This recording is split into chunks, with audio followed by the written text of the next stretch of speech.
चलिए बच्चे, आज हम बात करते हैं नेक्स्ट लेक्चर के बारे में, और यहाँ पे हम लोग बात करेंगे। Next lecture is basically the velocity of string waves. ठीक ना? वेलोसिटी ऑफ स्ट्रिंग वेव के बारे में हम बात करने वाले हैं। वेलोसिटी ऑफ स्ट्रिंग वेव के बारे में हम बात करने वाले हैं। और ये वेलोसिटी ऑफ स्ट्रिंग वेव क्या होता है, चलो इसके बारे में डिटेल डिस्कशन। मैंने कहा कि लेट सपोज यहाँ पे एक स्ट्रिंग है, और स्ट्रिंग को अगर आप बीट करोगे किसी चीज से लेके, स्टिक या हैमर से लेके, तो उसके अंदर ऑब्वियस ही बात है एक वेलोसिटी जनरेट होगी, जो वेलोसिटी प्रोपगेट करते हुए इस तरीके से आगे की तरफ बढ़ेगी। ठीक है? जिस वेलोसिटी से आगे बढ़ेगा, v is the velocity of wave in string. Velocity of wave in string, string के अंदर जो पार्टिकल जा रहा है उसकी वेलोसिटी है। तो इसकी वेलोसिटी हमें पता करनी है, कितनी वेलोसिटी से ये ट्रैवल करेगा। Is the velocity of wave in a string, ये मुझे कैलकुलेट करके ला। चलिए इसके बारे में हम लोग समझेंगे। यहाँ पे ये भाई साहब भी पढ़ाई कर रहे हैं आपके साइड वाइज, देखिएगा इधर। अब क्या होता है कि यहाँ वेलोसिटी ऑफ स्ट्रिंग वेव हमें पता करना है। वेलोसिटी ऑफ स्ट्रिंग वेव हम लोग कैसे करें, तो थोड़ा समझते हैं इसके बारे में।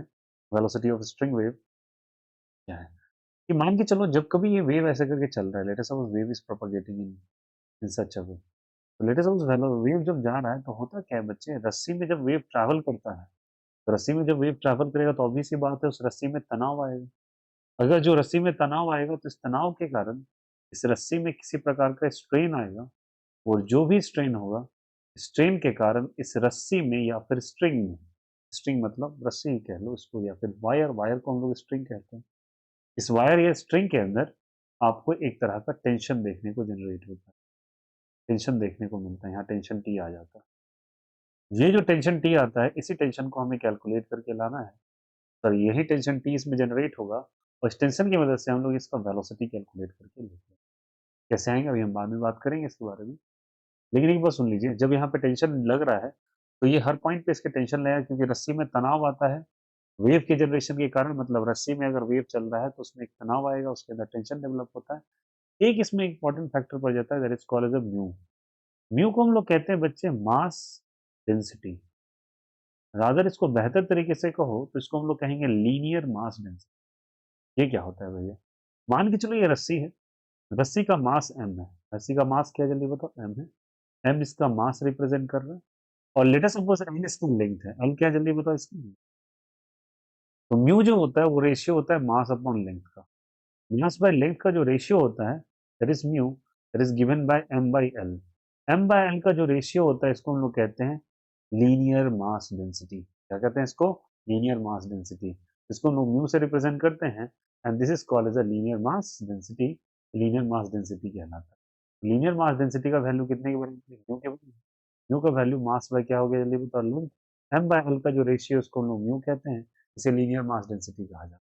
तो रस्सी के अंदर वेव ट्रैवल कर रहा है, wave is moving with some velocity v, और इसके अंदर जो टेंशन जनरेट हो रहा है, that tension is basically the t। t is the tension generating inside the wave. ये t टेंशन जनरेट हो रहा है, और इसमें करके मास डेंसिटी का वैल्यू कितने के बराबर है? म्यू। म्यू का वैल्यू कितने के बराबर? m बाय l के बराबर, कौन? लेंथ के बराबर है। यहाँ तक बातें समझ में आ गई थी? तो हमको इसमें सबसे इंपॉर्टेंट फैक्टर आ जाएगा कि यहाँ म्यू का वैल्यू हम लोगों ने लिखा बच्चे मास बाय लेंथ। मास बाय क्या लिखा बोलो? लेंथ लिखा। मास बाय लेंथ लिखा। तो m बाय l का जो रेशियो है उसको म्यू से रिप्रेजेंट करते हैं, तो mu is given by m by l। Mu is given by m by l। ये मास बाय लेंथ का रेशियो है। इसको लीनियर मास डेंसिटी कहा जाता है। क्या कहते हैं इसको? LMD, जैसे लीनियर मास डेंसिटी। ठीक है? और एक वेव जब ट्रैवल कर रहा है एक रस्सी के अंदर, तो उसके अंदर एक टेंशन जनरेट होता है। तो टेंशन हमेशा हर पॉइंट पे लग रहा है टी, यहाँ भी लग रहा है टी, इधर भी लग रहा है टी, और इधर भी लग रहा है टी। ये जो टेंशन जनरेट हुआ है इसके अंदर, इस टेंशन के कारण ही इसके अंदर एक वेलोसिटी आती है। जो भी वेलोसिटी आती है, that is the velocity of velocity of wave in a string. Velocity of wave in what, जल्दी बताओ? In string. Velocity of wave in string का ये फॉर्मूला हो जाता है, और ये चीज हमको यहाँ वेलोसिटी जनरेट हो। अब म्यू का वैल्यू m बाय l है। अब चलो चेक करो यहाँ पे एक चीज इंपॉर्टेंट। मान के चलो यहाँ पे जैसा हम लोगों ने कहा कि यहाँ पे टेंशन लग रहे हैं P और T, ऐसे करके टेंशन लग रहा है। तो टेंशन फोर्स को ले लेते हैं, तो जो यहाँ पे एक बना लेता हूँ मैं इसका क्रॉस सेक्शन ले लेता हूँ ऐसा करके। ठीक है? और मान के चलो यहाँ टेंशन टी लगा और इधर भी टेंशन कितना लगा टी, ठीक है। टेंशन लग रहा है इस दोनों पॉइंट्स पे यहाँ पे करके मैंने वही दोनों पॉइंट्स यहाँ पे रिप्रेजेंट कर दिए, ठीक है। अब टेंशन लग रहा है, लेट अस कंसीडर यहाँ पे टेंशन फोर्स लग रहा है और मान लो ये टेंशन हॉरिजॉन्टल के साथ कुछ एंगल थीटा बना रहा है, क्या बना रहा है, ठीक है। कितना एंगल बना रहा है जल्दी बताओ, थीटा। तो क्या मैं कह सकता हूँ ये एंगल थीटा बना रहा हूँ, मान के चलो यहाँ पे एक ऐसे करके हम वर्टिसेस ऐसे करके ज्वाइन करके, ठीक है। तो जैसे बनाया तो ये थीटा, तो ऑब्वियस ही बात है बच्चे यहाँ पे ऐसे करके एक लाइन बनाओगे तो टी का दो रिजोल्यूशन कंपोनेंट आएगा, टी का दो रिजोल्यूशन कंपोनेंट आएगा। What are those two resolution component? इधर इधर थीटा उधर क्या आ जाता है बोलो, टी कॉस थीटा। इधर क्या आ जाएगा बोलो, टी साइन। फिर से इधर टेंशन टी लग रहा है, इधर क्या लग रहा है बोलो, टेंशन टी लग रहा है। और यहाँ से फिर से मैं हॉरिजॉन्टल लाइन बनाऊंगा और यहाँ पे लेटे सपोज ये एंगल मान लेते हैं थीटा, इसको एंगल कितना मान लेते हैं थीटा, जैसे इधर थीटा उधर भी थीटा मान। तो इधर कितना कंपोनेंट आ जाएगा, टी कॉस थीटा। इधर क्या आ जाएगा बोलो यहाँ से, टी साइन। यहाँ दो कंपोनेंट आ जाएगा, इधर टी कॉस थीटा, इधर टी कॉस थीटा, इधर टी साइन थीटा, इधर टी। अब यहाँ से मैं एक और पैरेलल लाइन ऐसे करके ड्रॉ, कैसा लाइन ड्रॉ करूंगा, पैरेलल लाइन ड्रॉ करूंगा। जैसे मैंने पैरेलल लाइन ड्रॉ किया, लेटेस्ट चेक हियर, यहाँ पे पैरेलल लाइन ड्रॉ किया, तो पैरेलल लाइन ड्रॉ करने के बाद ये थीटा है बच्चे, तो क्या मैं इसको कह सकता हूँ ये थीटा, तो यहाँ से ध्यान से रखिएगा, सब कुछ इंपॉर्टेंट है। ये एंगल थीटा है, तो बच्चे यहाँ पर ये एंगल थीटा है, तो क्या मैं इसको 90 माइनस थीटा कंसिडर कर सकता हूँ, 90 माइनस थीटा, ये 90 माइनस थीटा होगा। ये वाला एंगल 90 माइनस थीटा हो जाएगा, 90 माइनस थीटा। तो बताओ ये अगर रेडियस की तरह है, ये किसकी तरह है, रेडियस, तो ऑब्वियस ही बात है रेडियस है और ये टेंजेंट की तरह काम कर रहा है टेंशन, तो ऑब्वियस ही बात है इन रेडियस और टेंजेंट के बीच में, रेडियस और टेंजेंट के बीच में, रेडियस और टेंजेंट के बीच में 90 डिग्री का एंगल, और ये 90 माइनस थीटा, तो ये कितना हो जाएगा, थीटा। ये थीटा तो ये भी कितना हो जाएगा बच्चे, थीटा। उसी तरीके से यहाँ पे एंगल थीटा था, तो ये वाला एंगल कितना हो जाएगा, 90 माइनस थीटा। 90 माइनस थीटा, तो ये एंगल कितना हो जाएगा फिर से, थीटा, सेम प्रोसीजर से। ये थीटा तो बच्चे ये लाइन टी साइन थीटा वाली लाइन, तो ये दोनों लाइन पैरेलल, तो ये थीटा, तो ऑब्वियस सी बात है ये एंगल भी कितना हो जाएगा। तो बताओ यहाँ पे जो दो एंगल सबस्टेंड होके आया, जो दो एंगल सबस्टेंड होके आया, इधर भी थीटा और इधर भी क्या, जल्दी बताओ, इधर भी थीटा और इधर भी थीटा। फिर से मैं चेक कर देता हूँ, ये बच्चे थीटा था, ये वाला कितना आया था, ये वाला मैं अलग से फिर से लिख देता हूँ, 90 माइनस थीटा आया था, 90 डिग्री माइनस थीटा आया था। ये वाला एंगल फिर से चेक करो, ऑब्वियस ही बात है मैंने रेडियस और टेंशन को मैंने बोला था परपेंडिकुलर है, ऑब्वियस ही बात है ये थीटा 90 माइनस थीटा, तो ये भी कितना हो जाएगा, थीटा। अब ये दोनों लाइंस पैरेलल, ये थीटा तो ये भी कितना हो जाएगा, थीटा। फिर से ये दोनों लाइंस पैरेलल है, ये एंगल थीटा, तो ये भी एंगल कितना हो जाएगा बोलो, थीटा। वर्टेक्स पे कितना एंगल बना, थीटा बना। वर्टेक्स पे कितना एंगल बना जल्दी बताओ, थीटा। तो एक तरफ इधर भी थीटा और इधर भी थीटा, तो हाउ मेनी टोटल एंगल यहाँ वर्टेक्स पे बनना जल्दी बताओ। तो वर्टेक्स पे जो एंगल टोटल बन रहा है बच्चे, वो बन रहा है theta plus theta, the total angle that is subtended at the vertex is, that is basically the 2 theta. कितना एंगल बन रहा है, 2 थीटा बन रहा है। अब मेरी बात को गौर से सुनिए, अब मेरी बात को गौर से सुनिए। जब कभी ये वर्टेक्स, ये एक वेव जो ट्रैवल कर रहा है इसके अंदर, किसके अंदर, स्प्रिंग के अंदर, तो ये ट्रैवल कर रहा है, तो बताओ ये एक सर्कुलर आर्क जैसा शेप बना रहा है, कैसा शेप बना रहा है, आर्क जैसा शेप बना रहा है। और अगर मैं इसको सेंटर मान लूं, नीचे वाले पॉइंट को सेंटर मान लूं, तो इसके नीचे दोनों टी साइन थीटा और टी साइन थीटा नाम का फोर्स लग रहा है। सेंटर की तरफ कौन सा फोर्स लग रहा है, इधर टी साइन थीटा और क्या चीज, टी साइन थीटा। तो टी साइन थीटा ये किधर लग रहा है जल्दी बताइए, it is acting towards the centre, towards word जल्दी बताओ, सेंटर। सेंटर की तरफ लग रहा है, कौन सा फोर्स सेंटर की तरफ लग रहा है, सेंटर की तरफ आपको फोर्स लग रहा है, that is the T sine theta, इधर टी साइन थीटा। ये किसकी तरफ लग रहा है जल्दी बताओ, सेंटर की तरफ लग रहा है। तो हमारे पास दो फोर्सेस सेंटर की तरफ लग रहे हैं, टी साइन थीटा और टी साइन थीटा। तो फिर से मैं फिगर बना देता हूँ ऐसे करके कि आपके पास वेव था, यहाँ पे टेंशन फोर्स टी लग रहे थे, यहाँ भी टेंशन फोर्स टी लग रहा था, चेंजिंग द कलर। लेटे सपोज यहाँ पे मैंने मान लिया कि लेटे सपोज ये थीटा था, इधर क्या लग रहा था बोलो, यहाँ से टी कॉस थीटा, इधर क्या लग रहा था बोलो, T sine theta, well and good. इधर भी क्या लग रहा था बोलो, टी कॉस थीटा, इधर क्या लग रहा था बोलो, टी साइन थीटा, लगा क्या। और यहाँ से ऐसे करके हम लोगों ने ऐसे करके लाइन बना दिया और बोले क्या, कि अगर ये थीटा है तो ये 90 माइनस थीटा होगा, 90 माइनस थीटा ये होगा, तो ये भी कितना हो जाएगा, थीटा। ऐसे करके बोल दिया। तो बताओ अगर मैं कहता हूँ कि लेटेस्ट फोर्स का रेडियस आया है, तो बताओ जो सेंटर की तरफ फोर्स लग रहा है, वो सेंटर की तरफ तो दो ही फोर्स लग रहे हैं ना बच्चा, यही लग रहा है, that is the T sine theta नीचे की तरफ, और इधर भी कितना लग रहा है, T sine theta, that is acting towards centre, towards word जल्दी बताओ यहाँ से, सेंटर। सेंटर की तरफ ये फोर्स लग रहा है, सेंटर की तरफ ये फोर्स लग रहा है, कौन कौन सा फोर्स लग रहा है, टी साइन थीटा इधर भी, टी साइन थीटा इधर भी। That is acting towards the centre. Centre की तरफ दो फोर्स लगे टी साइन थीटा और T sine theta which is acting towards the centre, तो हम लोग कह सकते हैं the net force force towards centre, centre की तरफ जो फोर्स लग रहा है टुवर्ड्स सेंटर इज बेसिकली दो फोर्सेस लग रहे हैं that is T sine theta, तो यहाँ भी क्या लग रहा है T sine theta, T sine theta और टी साइन थीटा को अगर ऐड कर दोगे तो that is two T sine, that is what जल्दी बताइए टुवर्ड्स सेंटर, टुवर्ड्स व्हाट जल्दी बताइए सेंटर, सेंटर की तरफ लग रहा है। तो ये एक सर्कुलर आर्क का फॉर्मेशन कर रहा है, एक सर्कुलर आर्क का फॉर्मेशन, इसका फॉर्मेशन कर रहा है सर्कुलर आर्क का। तो बच्चे दो फोर्सेस लग रहे हैं जो कि सेंटर की तरफ लग रहा है, इस टी साइन थीटा और क्या लग रहा है बोलो T sine theta, T sine theta दो बार वर्क करें that is the two T sine theta acting towards the centre, और सेंटर की तरफ अगर फोर्स लगेगा तो उस फोर्स को हम लोग कह सकते हैं F C, F C stand for the centripetal. कौन सा फोर्स कहलाता है बोलो सेंट्रीपिटल फोर्स, अच्छे से गौर से समझिएगा सब कुछ। तो हम लोग कह सकते हैं बच्चे तो net force is two T sine theta that is acting towards the centre, that is equals to F C, F C stands for the centripetal force. कौन सा फोर्स जल्दी बताइए सेंट्रीपिटल फोर्स, ठीक ना।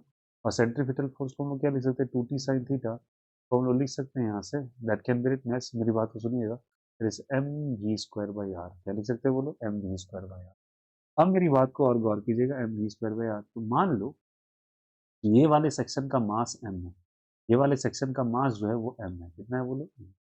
और यहाँ पे मैंने अभी बताया था कि इधर भी एंगल थीटा बनना था, इधर थीटा बनना था, टोटल एंगल का फॉर्मेशन कितने का हो गया था टू थीटा, इसका रेडियस कितने का था बोलो r, तो हम लोग क्या लिख सकते हैं angle is equal to arc, arc को ऐसे करके मान के चलो ए बी, पता है आप लोग को इस सर्कल का एक फॉर्मूला होता है एंगल इज इक्वल टू जो सेंटर पे एंगल बनता है is equal to A B arc, A B arc ये बना, बाय रेडियस क्या लिखेंगे आर, तो ए बी आर्क का वैल्यू कितने के बराबर हो जाएगा बोलो R into two theta, R into कितने के बराबर हो जाएगा बोलो टू थीटा के बराबर, ए बी आर्क का जो डेटा आया है वो बराबर आ गया R into two theta, R into क्या चीज की जल्दी बताओ टू थीटा के बराबर आ गया ये रेशियो, ठीक है। तो ए बी आर का वैल्यू आर इंटू ये क्यों निकाला भैया अभी समझाते हैं, मतलब ये जो लेंथ है इसका जो लेंथ है वो मेरे बराबर कितने का आ गया R into two theta, R into two theta के बराबर आ गया है, तो आर इंटू टू थीटा के बराबर है ए बी आर का value, that is equal to L is equal to R into two theta, R into two theta के बराबर आ गया ए बी आर का वैल्यू। अब देखिए यहाँ से मैंने क्या कहा था स्टार्टिंग में, चलो मैं स्टार्टिंग में बताया था कि म्यू नाम की एक क्वांटिटी थी, देखो यहाँ से म्यू नाम की एक क्वांटिटी थी इसका वैल्यू मास बाय लेंथ के बराबर था, तो मैं कहता हूँ कि अगर मेरे पास इस आर्क का value R into two theta के बराबर था, मुझे इसका लेंथ पता है और मुझे म्यू का वैल्यू पता है, तो म्यू इज इक्वल टू हम लोग क्या जानते हैं मास बाय लेंथ, ठीक है। तो मास बराबर क्या लिखेंगे, मास बराबर म्यू इंटू लेंथ लिख देंगे, म्यू इंटू क्या लिख देंगे लेंथ। अब बताओ जो मैंने सेक्शन कंसीडर किया है उसका लेंथ का value R into two theta के बराबर है, तो उसके मास का वैल्यू कितने के बराबर है आर इंटू टू थीटा के बराबर है, उसके मास का value R into two theta के बराबर आया है, बोलो हाँ या ना, is it okay. R into two theta के बराबर आया यहाँ पर, आर इंटू टू थीटा के बराबर जो लिया हम लोगों ने that is the length, length का वैल्यू हम लोगों ने निकाला भी क्या चाहिए आर इंटू टू थीटा, और ये म्यू का वैल्यू पहले से पता था, तो एम का वैल्यू कितना आ गया mu into R into two, तो एम का वैल्यू हम लोगों ने यहाँ से निकाला, इस एम के वैल्यू को उठा के बच्चे यहाँ पे रखो इसमें, तो क्या लिखेंगे बोलो यहाँ से mu into R into two theta into V square by क्या हो जाएगा आर से आर क्या हो जाएगा कैंसिल आउट, तो two T sine theta is equal to हम लोग लिख सकते हैं mu into two theta into V square by R, बोलो हाँ, यहाँ तक की कहानी सबको समझ में आ गई। मैंने यहाँ लिख दिया mu into R into two theta, तो यहाँ पे वी स्क्वायर बाई आर, मैंने मास की जगह इसको रखा, मास की जगह तीनों क्वांटिटी को रखा, आर से आर कैंसिल आउट किया ये। अच्छा सबको ये पता होगा मैथ्स के अनुसार if angle is theta is small, theta is very small, very जल्दी बताओ स्मॉल, तो क्या हम लोग यूज कर सकते हैं ट्रिग्नोमेट्री का factor that is sine theta is nearly equal to theta, ये क्लास में भी डिस्कस हुआ था, ये किसमें डिस्कस हुआ था क्लास में भी, तो बच्चे जहाँ पे साइन थीटा है वहाँ पे रख दो theta, it is mu into two theta into V square by क्या हो जाएगा आर, टी इंटू यहाँ पे लिखेंगे two theta that is equal to mu into two theta into V square by R, अरे बोलो हाँ यार। मैंने क्या किया साइन थीटा की जगह फिर से मैं कंसीडर कर देता हूँ, साइन थीटा की जगह बेटा मैंने ले लिया थीटा, साइन थीटा की जगह मैंने रख दिया थीटा, टी को मैंने अलग कर दिया और यहाँ पे टू इंटू थीटा को एक साथ लिख दिया टू थीटा, यहाँ म्यू इंटू पहले से लिख दिया यहाँ से टू थीटा आया था तो टू थीटा इधर भी टू थीटा इधर भी, अब बताओ दोनों साइड टू थीटा कॉमन नजर आ रहा है, टू थीटा कॉमन नजर आ रहा है तो क्या मैं करूँगा two theta is common on either sides, तो टू थीटा कॉमन होगा टू थीटा क्या हो जाएगा कैंसिल आउट, तो यहाँ पे टी का जो डेटा आएगा हो जाएगा mu into V square by sorry यहाँ तो आर कैंसिल हो गया था ना, ये आर नहीं आएगा, ये आर हट जाएगा, ये आर तो कैंसिल हो गया था, यहीं पे देखो, यहाँ पे हट जाएगा, तो यहाँ से क्या आ जाएगा, mu into V square, mu into क्या चीज, वी स्क्वायर। अब हमारे पास आ गया T is equal to mu into V square, ये आ गया, तो हम लोग लिख सकते हैं mu V square is equal to T. तो वी स्क्वायर का वैल्यू कितना आ गया, टी अपॉन म्यू। तो वी का वैल्यू क्या लिखेंगे, अंडर रूट ऑफ टी। लिखा यहाँ से, ई जहाँ पे क्या चीज, जल्दी बताओ, टेंशन फोर्स। ई कौन सा फोर्स है, टेंशन फोर्स है। म्यू क्या है, जल्दी बताओ, मास डेंसिटी है। म्यू क्या है, जल्दी बताओ, मास डेंसिटी है। That is equal to mu is equal to mass by length. Mass by क्या चीज, लेंथ। ये वैल्यू निकल के आ गया, mu is equal to mass by length निकल के आ गया मेरे पास। V is equal to T by mu, T is the tension, mu is a mass by length. ये रेशियो आ गया मेरे पास, टी बाय म्यू का रेशियो आ गया। This is the velocity inside the spring, मतलब velocity of wave inside the spring. मतलब क्या फॉर्मूला निकला कि अगर कोई वेव है तो वेव के अंदर जिस वेलोसिटी से अगर वेव ट्रैवल करता है स्ट्रिंग के अंदर, जो सॉरी कोई स्ट्रिंग के अंदर, किसी रस्सी के अंदर वेव जिस स्पीड से ट्रैवल करता है, that speed is basically given by, that speed is basically given by, that is V. V यहाँ पे वेलोसिटी वी से, और इस वी का वैल्यू जो निकल के आया है one the root of T by mu के बराबर है। और म्यू जो होता है उसको मास बाय लेंथ कहते हैं, और मास बाय लेंथ को हम लोग कहते हैं लीनियर मास डेंसिटी। क्या कहते हैं बोलो, लीनियर मास डेंसिटी।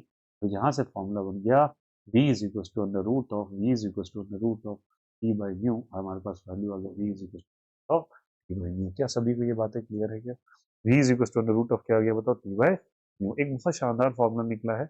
चलिए इसके बारे में कुछ डिस्कशन कर लेते हैं हम लोग। क्वेश्चन देखो, यहाँ से समझते हैं कॉन्सेप्ट को। मान लो कि लेटर सपोज ऐसा कंसिडर करते हैं, ऐसा कंसिडर करते हैं कि लेटर सपोज यहाँ पर कंडीशन अप्लाई कर देते हैं। यहाँ पे देखिए ना, मान के चलो एक तुम्हारे पास ऐसे करके रस्सी लगी हुई है, मान के चलो ऐसे करके कंसिडर, एक रस्सी लगी हुई है, और मान लीजिए इस रस्सी का ये पॉइंट यहाँ पर, ये सिरा, अच्छे देखिएगा, एक बहुत अच्छा कंसेप्ट है स्ट्रिंग ऑफ वेव में। मान के चलो ये पॉइंट पी है, क्या है बताओ, पी है। और मैंने क्या किया, रस्सी को यहाँ से एक वेव जनरेट करवा, वो तो वेव क्या करेगा, ट्रैवल करता हुआ वेव ट्रैवल करेगा, और वेव ट्रैवल करता करता वेव ट्रैवल करेगा, और वेव इस तरीके से ट्रैवल करता हुआ, बच्चे इस तरीके से वेव ट्रैवल करता हुआ, इस तरीके से वेव ट्रैवल करता हुआ ऊपर की ओर चला गया। मैंने क्या किया, इस रस्सी को इस सिरे से मैंने यहाँ पे इसको मान के चलो वाइब्रेट किया। क्या किया जल्दी बताओ, वाइब्रेट किया। वाइब्रेट करने से ये वी वेलोसिटी से, ये वी वेलोसिटी से वेव ट्रैवल करता हुआ वेव इधर की ओर चला जाएगा, ऊपर की ओर चला जाएगा। वेव कंटिन्यूसली ऐसे करके टू एंड फ्रो, सॉरी यहाँ से crest and trough crest and trough crest and trough crest and trough crest and trough बनाते हुए वेव ऊपर की तरफ चला जाएगा। मतलब वी वेलोसिटी से वेव जो होगा वो ऊपर की तरफ ट्रैवल करता रहेगा। ठीक है, तो आपको बताना है कि अगर ये पी पॉइंट पे होगा, कौन से पॉइंट पे होगा, पी पॉइंट पे, तो बताइए इस वेव की इस पॉइंट पे, पी पॉइंट पे वेलोसिटी क्या होगी। सवाल है, what is the velocity of wave, what is the velocity of wave, velocity of wave, wave at point P, at point P, at point P. मेरी बात को ध्यान से सुनिए, एट पॉइंट क्या चीज, पी। कंसिडर कर लेते हैं कि लेटर सपोज यहाँ से मुझे वेलोसिटी ऑफ वेव पूछा पी। फिर से मैं लेटर सपोज रीड्रॉ कर लेता हूँ इस डायग्राम को, रीड्रॉ कर लेता हूँ बस इस स्ट्रिंग को, और मुझे पी पॉइंट पे वेलोसिटी निकालना है। क्या निकालना है, पी पॉइंट पे वेलोसिटी निकालना है। वेव ऐसे करके ट्रैवल किया, वेव ऊपर की ओर जा रहा है। मान लेते हैं कि लेटर सपोज इसका बॉटम लाइन से लिंक जो है, बॉटम लाइन से इसका डिस्टेंस एक्स है। कितना डिस्टेंस है जल्दी बताओ, एक्स।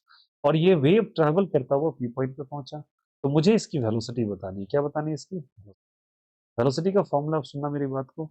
अगर मैं बोलूं कि यहाँ पे पहुंचा है, तो और मान के चलो इस रस्सी का कुछ ना कुछ वजन है, इस रस्सी का कोई ना कोई वेट है, इसका कोई ना कोई वजन है, ठीक ना। तो मैं बताऊं कि इस पॉइंट पे, जिस पी पॉइंट पे मैं देखूं, इस पी पॉइंट पे सोच के बताइएगा, पी पॉइंट पे जो वजन रस्सी का लग रहा हो, नीचे वाले के कारण नहीं लग रहा हो, इस शेडेड पोर्शन के कारण नहीं लग रहा। तो मुझे इस रस्सी के इस पॉइंट पे अगर वजन देखना है, तो इस रस्सी के इस पॉइंट पे जो टेंशन जनरेट हो रहा है, जो फोर्स जनरेट हो रहा है, तो टेंशन जनरेट हो रहा है टी, ये टेंशन टी जनरेट हो रहा है, वो किसके कारण हो रहा है, नीचे वाले के कारण हो रहा होगा, नीचे वाले के कारण हो रहा होगा। तो बताओ वेलोसिटी के फॉर्म में क्या लिखे थे हम लोग, root into T by mu, T by mu लिखे थे क्या।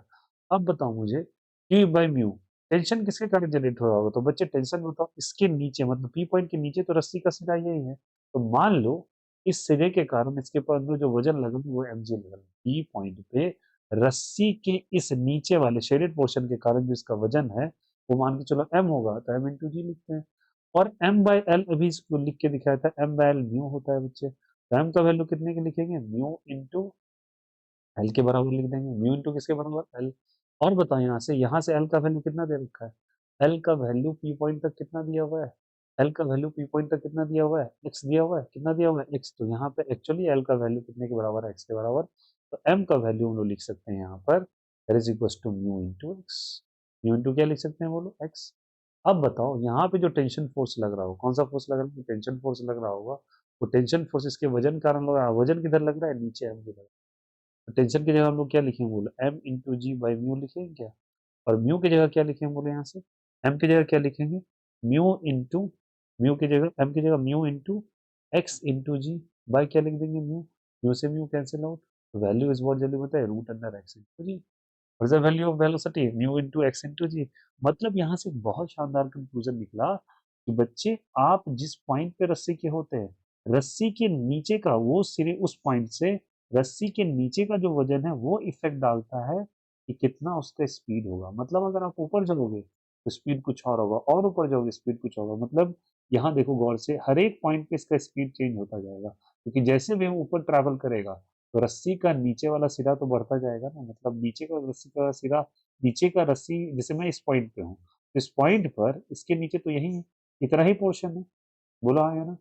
मैं पी पॉइंट पे हूँ तो उसके नीचे और पोर्शन बड़ा हो गया, और ऊपर चले गया और पोर्शन बड़ा हो गया। जितना वजन नीचे जाएगा, जितना रस्सी का वजन नीचे जाएगा, उस पॉइंट के नीचे जितना वजन होगा उतना वेलोसिटी चेंज करेगा। यहाँ पे वेलोसिटी का वैल्यू कितना निकल के आया, what is the final velocity that we have observe in this case, that is equal to, velocity का जो वैल्यू निकल के आया वो निकल गया root under x into G. Root under क्या जल्दी बताओ यहाँ से, X into G is the answer, कि आपको वेलोसिटी कितना मिलेगा। ठीक है, तो मतलब क्या कंक्लूजन निकला कि अगर मुझे यहाँ पर एक रस्सी दे दी जाए और रस्सी के अलग अलग पॉइंट्स पे मुझे इसका वेलोसिटी पता करना है, जैसे ये पॉइंट है, ये पॉइंट है, ये पॉइंट है, इसको मान लो कुछ है, इसको मान लो बी, इसको मान लो सी, तो 3 पॉइंट्स हैं, 3 पॉइंट पे मुझे इसकी वेलोसिटीज पता करनी है। तो मान लीजिए इसका डिस्टेंस यहाँ से L1 है, यहाँ से इसका डिस्टेंस L2 है, यहाँ से इसका डिस्टेंस L3 है।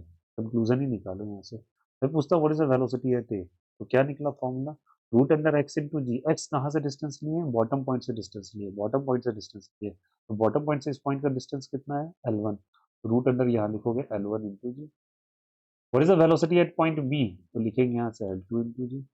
What is the velocity at point C? That is root under L3 into G. Here is the value we can determine the velocity at any point. तो आज के बाद से कभी वेलोसिटी निकालने के लिए हमें, तो बॉटम पॉइंट से आप लेंथ निकालिएगा और लेंथ निकाल के यहाँ से वेलोसिटी कैलकुलेट कर लीजिएगा। और एक देखिए बहुत शानदार क्वेश्चन, अगर मैं इसी क्वेश्चन में कहता कि what is the time taken by wave, what is the time taken by wave, what is the time sorry what is the time taken by wave, taken by wave to reach top of the rope। रोप के अगर top पे अगर पहुंचे तो वहां पे जाने के लिए कितनी इसकी स्पीड लगेगी, कितना टाइम लगेगा, वो चीज पता करके लाना है। कितना टाइम लगेगा वहां तक पहुंचने के लिए, ये बात पता करके लाना है। ठीक है, चलो बहुत सिंपल है। वेलोसिटी का वैल्यू कितना है, रूट अंडर एक्स इंटू, बात को ध्यान सुनिएगा। वेलोसिटी का फॉर्मूला हम लोग क्या लिखते हैं, वेलोसिटी का फॉर्मूला क्या लिखते हैं, velocity is equal to d x by d t लिख सकते हैं। Rate of change of displacement root under x g लिख सकते हैं क्या। अब क्या करोगे, रूट अंडर एक्स जी को इधर ले, रूट अंडर एक्स जी को इधर ले आओ, यहाँ पे डी टी ले आओ। ओके, अब बताइए ये वेव कहाँ से कहाँ तक गया होगा, ये वेव जाएगा, ट्रैवल किया होगा, wave will going to travel कहाँ से कहाँ तक, 0 पॉइंट से, और पूरा का पूरा एल तक ट्रैवल किया होगा। वेव अगर चला होगा तो कहीं 0 से और कहाँ तक पहुँचा होगा, एल तक पहुँचा होगा। जब ये वेव ट्रैवल करते हुए ऐसे गया, यहाँ इसको टाइम 0 लगा और यहाँ पे टाइम 2 लगा। मैं इसको इंटीग्रेट करूंगा 0 से 2, फिर मैं बोल रहा हूँ वेव स्टार्ट किया कहीं 0 से, यहाँ पहुंचा तो कितना लेंथ ट्रैवल किया, एल लेंथ ट्रैवल किया होगा, क्योंकि स्ट्रिंग का लेंथ एल दे रखा था, तो कितना टाइम लगा 0, और टाइम यहाँ पे कितना आ गया 2। अब मुझे पता करना है कैसे हम लोग करेंगे, यहाँ से देखिए डी एक्स बाई एक्स, ठीक, तो बताओ डी के साथ एक्स लगा हुआ है तो ऑब्वियस सी बात है 1/√अंडर जी, इसको लिख सकते हैं ना। उस बच्चे को इंटीग्रेशन में दिक्कत, root under x into root under g, integrate करेंगे कहाँ से कहाँ तक, 0 से लेके एल तक, और यहाँ पे इंटीग्रेशन ऑफ डी टी कहाँ से कहाँ तक, 0 से लेकर 2। और यहाँ पे 1/√g को हम लोग बाहर कर सकते हैं क्योंकि ये कांस्टेंट है। यहाँ क्या बचेगा, dx/√x आ जाएगा। कहाँ से कहाँ तक, 0 से लेके l तक। और यहाँ पे हम लोग लिख देंगे इंटीग्रेशन ऑफ dt 0 से लेके t तक। It okay? तो बताओ यहाँ पे अगर मुझे पता करना हो तो क्या लिखेंगे, यहाँ से 1/√g।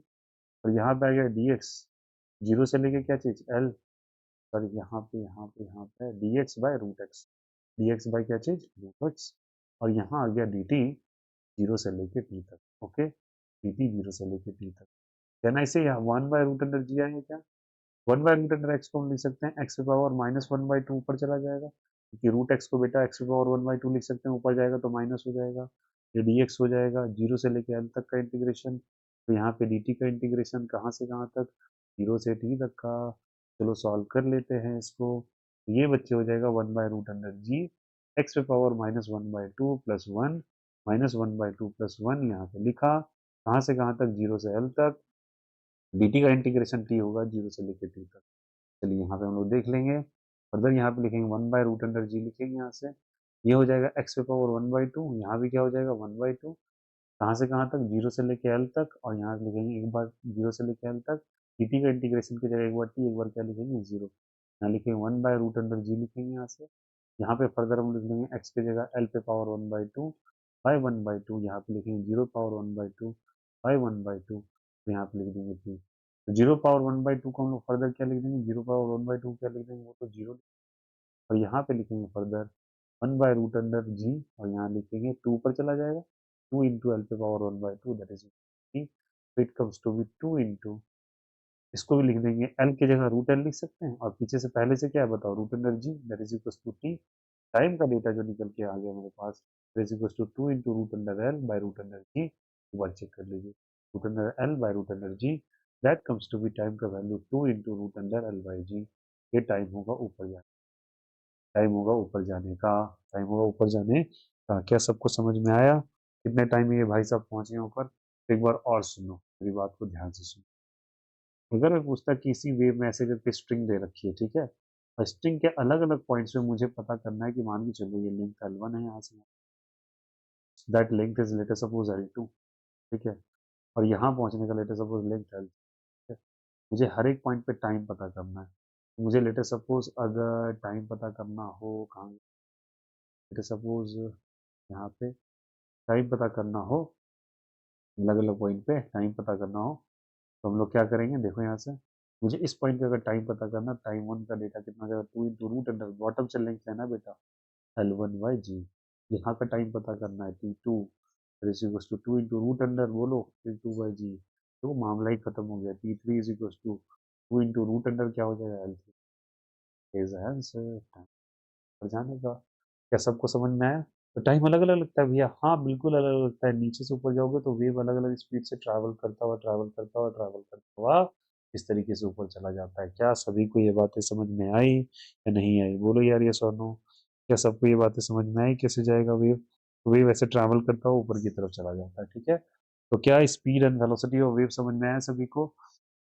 तो बच्चे फिर से आपको उम्मीद करता हूँ ये लेक्चर सच्चे समझ में आया होगा। सारे बच्चे कॉन्सेप्चुअली समझे होंगे what is the velocity of wave in the string. चलो कल मुलाकात करते हैं फिर से आपको इसी शेड्यूल टाइम पर। Take care, have a nice day and bye bye again.